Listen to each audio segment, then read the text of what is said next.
Morning students, I welcome you all to a new class. First I am going to start the basic knowledge of economics. Economics क्या है, क्यों पढ़ते हैं, इससे कौन कौन से करियर ऑप्ट किए जा सकते हैं, ये चीज़ें आपको पहले समझ में आएगी। सबसे पहले हमें ये मालूम होना चाहिए कि जब हम इकोनॉमिक्स चूज़ करते हैं एज ए सब्जेक्ट हमने चूज़ किया है, इकोनॉमिक्स कॉमर्स में भी होता है और इकोनॉमिक्स आर्ट्स में भी होता है। तो सबसे पहले हमारे दिमाग में जब हम 10th पास आउट होके 11th में आते हैं तो हमको Hindi, English, Sanskrit, SST, science सारे सब्जेक्ट नहीं पढ़ने होते। अब हमें अपने इंटरेस्ट के साथ साथ करियर ओरिएंटेशन जरूरी हो जाता है। तो सबसे पहले तो हम ये देखते हैं कि जो सब्जेक्ट हमने चूज़ किया है वो सब्जेक्ट हमारे लिए जॉब के पॉइंट ऑफ व्यू से कैसा है। सबसे पहले जॉब अपॉर्चुनिटी को देखते हैं, फिर उसके बाद उस सब्जेक्ट में हमारा इंटरेस्ट है या नहीं है। फिर तीसरा है कि वो हमारी मनी इनकम के अकॉर्डिंग, यानी हमारे फादर या पेरेंट जो हमें पढ़ाते हैं उनके अकॉर्डिंग हम डिसीजन मेकिंग करने में भी मतलब केपेबल हो जाते हैं कि कैसे हमें कौन सा सब्जेक्ट हम ले सकते हैं और किसको हम आगे तक चला सकते हैं। तो ये 3 व्यू होते हैं हमारे सामने। सबसे पहला हमारा करियर या जॉब अपॉर्चुनिटी, दूसरा उस सब्जेक्ट में हमारा इंटरेस्ट और थर्ड हमारा है डिसीजन मेकिंग, कि तब जाके हम डिसीजन लेते हैं कि हम कैसे करें, क्या करें।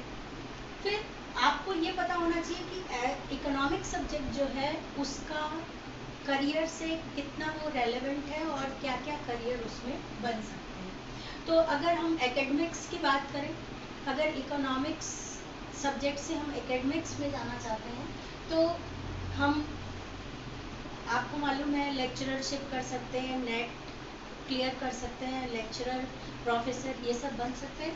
इसके अलावा IBPSPO एक है, वो एग्ज़ाम कंडक्ट कराती है, उसके थ्रू हम बैंकिंग सेक्टर में, RBI वगैरह में जा सकते हैं।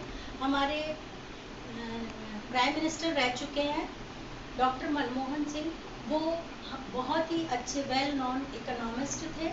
उनको इकोनॉमिक्स की बहुत अच्छी नॉलेज है और उसके आधार पर ही उन्होंने RBI में जॉब करी थी। फिर वो प्लानिंग कमीशन में भी रह चुके थे। फिर उसके बाद हम देखते हैं वो देश के प्राइम मिनिस्टर बने।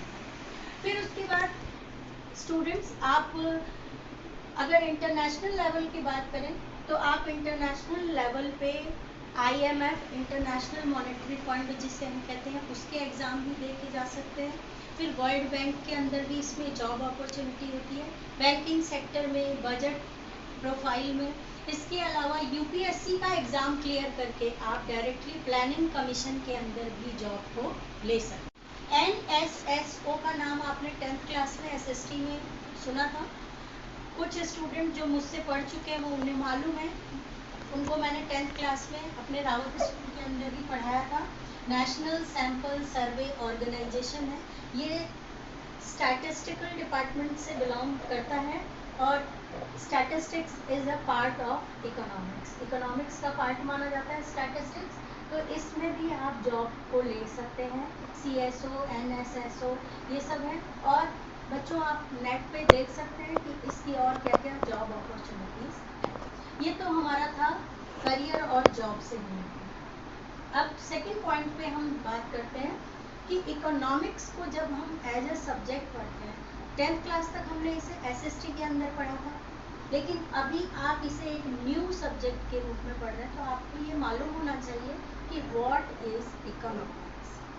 तो economics is the study of economic issues problem को कहते हैं, arising out of the fact that resources are scarce in relation to our needs and the scarce resources have alternative uses.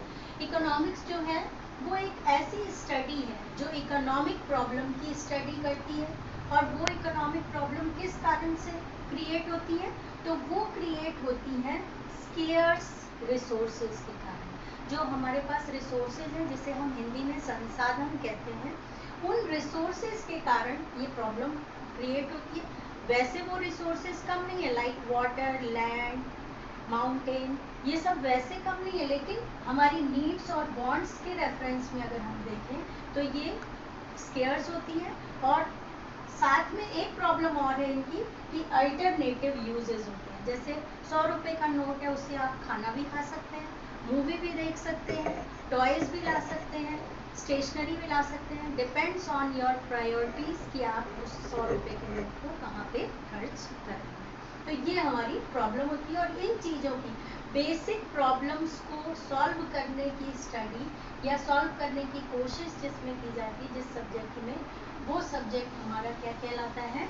Economics कहलाता है। ये तो economics subject है। अब बच्चों, हर सब्जेक्ट की अपनी एक टर्मिनोलॉजी होती है जिसे हम डिक्शनरी कहते हैं। आप इकोनॉमिक्स के अंदर consumer, consumption, producer, production, saving, investment, इन सब चीज़ों को पढ़ते हैं जो कि हमारे वेल्थ से रिलेटेड यानी धन से रिलेटेड चीज़ें हैं।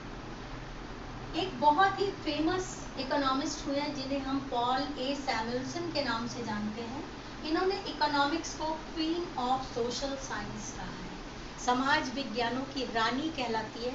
इसका मतलब इकोनॉमिक्स बहुत इम्पॉर्टेंट सब्जेक्ट है, इसीलिए ये कॉमर्स को भी कवर करता है, आर्ट्स को भी कवर करता है, और साइंस में भी इसका कुछ पार्ट पढ़ाया जाता है।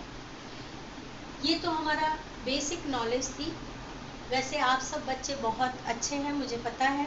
आपको अभी न्यू रीसेंट नॉलेज बहुत अच्छी है क्योंकि आप अपडेट रहते हैं नेट के साथ, इंटरनेट के साथ। तो आप इंटरनेट पे और भी चीज़ें सर्च करके देख सकते हैं कि इकोनॉमिक्स सब्जेक्ट जो है वो हमारे लिए कैसे यूज़फुल है। एक मैं आपको सजेशन देना चाहूँगी कि आप अपने फ्रेंड्स के चक्कर में या किसी के प्रेशर में आकर सब्जेक्ट को ना पढ़ें।